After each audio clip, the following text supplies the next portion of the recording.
قانون میں تبدیلی لائی جائے, آئین کی 140A کی جو ریکوائرمنٹ ہے اس کے مطابق اس کو کیا جائے, تاکہ جو بھی الیکٹ ہو کے آئے, چاہے وہ تحریک انصاف ہو, MQM ہو, پیپلز پارٹی ہو, کوئی بھی ہو, تو جو لوگ جن کو ووٹ ڈالیں کراچی والے, ان سے وہ اپنے مسائل کا حل تو لے سکیں. صاف لکھا ہوا ہے آئین کے آرٹیکل 140A میں کہ ایڈمنسٹریٹو پاورز, پولیٹیکل پاورز اور فائنینشیل پاورز نیچے منتقل کیے جائیں, جو کہ امپلیمنٹ نہیں ہو رہے. آئین میں آرٹیکل 140A میں ترمیم کرنے کی ضرورت ہے, اور یہ 4 لائنیں جو لکھی ہوئی ہیں اس کی پوری تشریح ڈالنے کی ضرورت ہے, تاکہ کوئی بھی وزیر اعلیٰ اپنی مرضی کی تشریح نہ کر سکے. کراچی کے احساس محرومی کو دور کرنے کے لیے آئین کا آرٹیکل 149 وفاق کو براہ راست ایکشن لینے کا بھی اختیار دیتا ہے. آرٹیکل 149 میں امن و امان, معیشت, ذرائع آمد و رفت, دفاع سمیت قومی امور پر وفاق کے ایگزیکٹو اختیار کی صوبوں پر فوقیت درج ہے. کورونا از خود نوٹس کیس کے تحریری فیصلے میں چیف جسٹس گلزار احمد نے قرار دیا ہے کہ آرٹیکل 149 کے تحت فیڈریشن صوبوں پر اپنے اعلیٰ اختیارات استعمال کرنے کا مکمل مجاز ہے, اور تمام صوبوں کو وفاق کی ایگزیکٹو اتھارٹی پر لازمی طور پر بلا رکاوٹ عمل کرنا ہوگا.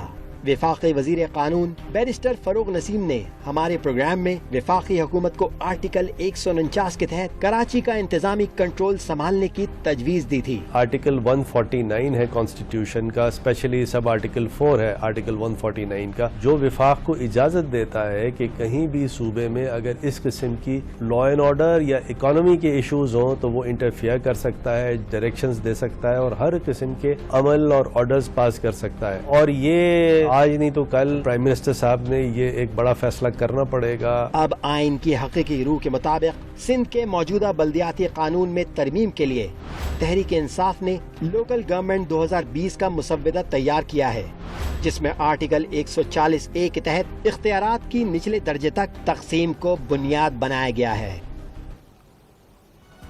اس بہت اہم قانونی جنگ کی ابتدا, کراچی کے حقوق کے لڑنے کی ابتدا, وزیر اعظم عمران خان اور تحریک انصاف کی کمر باندھنے کی ابتدا, اس پر بات کرنے کے لیے ہمارے ساتھ موجود ہے PTI کے سندھ میں سب سے ممتاز رہنماؤں میں سے ایک, قائد حزب اختلاف بھی ہیں, جناب سید فردوس شمیم نقوی ہمارے ساتھ موجود ہے. بہت بہت شکریہ نقوی صاحب. آپ نے تو ایک بل بنا لیا ہے جس سے ظاہر ہے کہ آپ سندھ اسمبلی میں پیش کریں گے, جس سے کہ اس بلدیاتی قانون میں ترمیم کی جائے.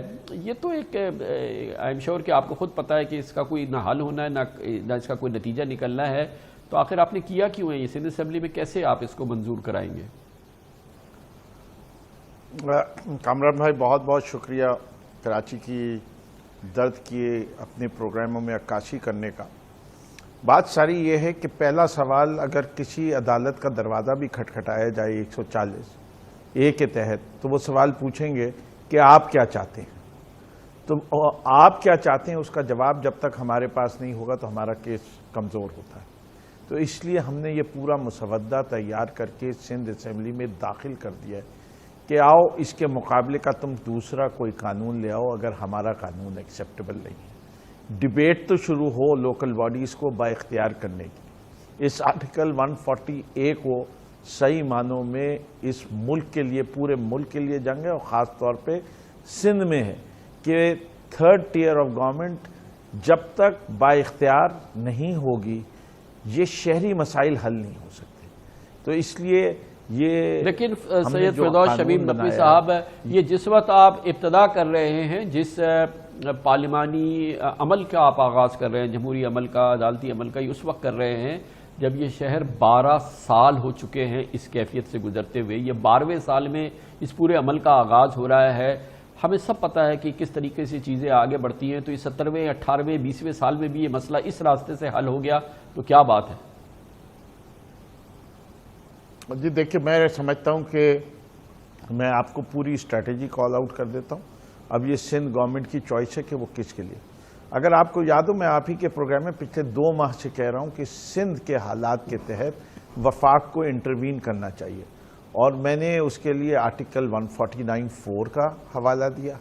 میں نے آرٹیکل 435 جو کہ فائنینشیل پاورز والا ہے اس کا حوالہ دیا, اور پھر گورنر رول, اگر یہ دونوں کامیاب نہ ہو تو گورنر رول لگایا جائے. تو یہ جو تینوں آرٹیکلز ہیں آئین کے, اس میں سے 149(4) پاکستان کی تاریخ میں پہلے استعمال نہیں ہوا, اور 235 میں 435 کا 235 بھی استعمال نہیں ہوا تھا. گورنر رول خود پیپلز پارٹی کے لوگوں نے پنجاب میں لگایا تھا. وہ ہمارا آخری حربہ ہوگا جس سے کہ ہم سمجھتے ہیں کہ جمہوری اداروں کو مضبوط رکھنا چاہیے. پارلیمان کی سپریمیسی کو یقین رکھتے ہیں ہم اس کے اوپر, اور ہم عدالت کا دروازہ کھٹکھٹا رہے ہیں. اب یہ 3 پرانچ پریشر ہے جو کہ ہم نے سندھ گورنمنٹ کے اوپر بلڈ کر رہے ہیں. وزیر اعظم سے بارہا اور آج بھی ہمارے تمام اسمبلی کے ارکان نے واک آؤٹ کیا. ہم بلیو کرتے ہیں کہ پرائم منسٹر کو آرٹیکل 149(4) اگر 140A پہ فوری ایکشن نہیں ہوتا تو امیڈیٹ ریلیف پرووائڈ کرنے کے لیے 149(4) استعمال کرنا پڑے گا اور کرنا چاہیے. نقوی صاحب یہ ہماری ڈیمانڈ ہے. بہت سے کراچی والے آپ کی آواز کے ساتھ آواز ملائیں گے کیونکہ جو شہر کا حال ہے, جو آج بھی حال ہے, جو ابھی کراچی میں نالوں کے بعد حال ہوا ہے, پوری دنیا اس کو دیکھ رہی ہے. مگر یہ فرمائیے گا کہ یہ جو رپورٹنگ ہو رہی ہے کہ پرائم منسٹر صاحب کی آواز سے تو ہم نے نہیں سنا کہ انہوں نے کمر ٹھان لی ہے, اٹارنی جنرل سے کہا ہے کہ 140A کو جو ہے سپریم کورٹ میں کہا جائے کہ اس کی پرائرٹی پہ سنیں, وہ خود اس کے وہ پٹیشنر ہیں. لیکن یہ کتنی اس وقت سیریسنس ہے پرائم منسٹر میں, ان کی گورنمنٹ میں, کہ اب اس مسئلے کا حل کرنا ہے. آفٹر آل آپ کو ووٹ دیے ہوئے 2 سال سے زیادہ کا عرصہ ہو گیا ہے, اور شہر کا آپ حال دیکھیں, اس کا حال تو دیکھیں کہ کیا حال ہے. یعنی کہ 12 سال کی حکومت کے بعد ایک سرکاری بس نہیں چلائی, اور کتنے 5 سالوں سے لارے لپے کہ آج 5000 بسیں آ رہی ہیں, آج 10,000 بسیں آ رہی ہیں, آج 18,000 بسیں آ رہی ہیں. فار گاڈ سیک, نہ پینے کا پانی, نہ یہ آپ نالے دیکھیں کس طرح سے یہ ابلے ہیں. تو آخر کب تک ہم یہ تماشا دیکھتے رہیں گے کہ وزیر اعظم کچھ کرنے والے ہیں یا کچھ ہونے والا ہے؟ دیکھیں, میں سمجھتا ہوں کہ حالات اتنے بدتر ہو چکے ہیں کہ میرے جیسے لوگ بھی, جو بھی حالات ہوں گے ہم سڑک پر نکلنے کے لیے تیار ہیں اب. اس لیے کہ اگر میں کہ الیکٹرک کے مسئلے کے اوپر کہ الیکٹرک کے دفتر کے باہر دھرنا ڈال سکتا ہوں, تو جس صوبے نے 2007 سے PFC کا ایوارڈ نہیں دیا اور سندھ کے تمام علاقوں کو محروم کیا ہوا ہے اس کے حق سے, جس نے پوری بلدیاتی نظام کو 2013 کے قانون کے تحت تہس نہس کر کے رکھ دیا, اس کے اسپرٹ کو ختم کر دیا. اس شہر کو, جس کی آپ نے بالکل صحیح فگرز دیے ہیں کہ سندھ کا ٹیکس کلیکشن 98% اس شہر سے ہوتا ہے, اور وفاق کا جو ہے 58 پوائنٹ کچھ ہے, آپ نے 60% کا, میں اس سے بھی ایگری کرتا ہوں, اور 30% پلس ٹیکس ڈائریکٹ جنریٹ ہوتا ہے. کلیکشن کی بات نہیں کر رہا, ڈائریکٹ جنریٹ ہوتا ہے. یہ پاکستان کا اس کے بعد اگلا شہر جس میں ٹیکس سب سے زیادہ جمع ہوتا ہے وہ لاہور ہے.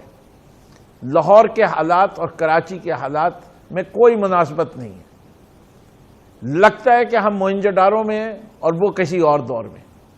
تو یہ پاکستان کا مستقبل اس شہر سے لنکڈ ہے, اس سے کہ اس شہر میں پاکستان کی اس وقت 2 فعال بندرگاہیں اسی شہر میں ہیں, اور جتنا امپورٹ ایکسپورٹ ہوگا وہ اسی شہر سے ہوگا. کم سے کم مجھے اگلے 5 سال تک تو یہی لگ رہا ہے. اور اگر اس شہر کے انفراسٹرکچر کو صحیح نہیں کیا گیا تو بڑی دقتیں ہوں گی. یقیناً. بہت بہت شکریہ جناب سید فردوس شمیم نقوی, قائد حزب اختلاف سندھ اسمبلی کے ہمارے ساتھ موجود ہے.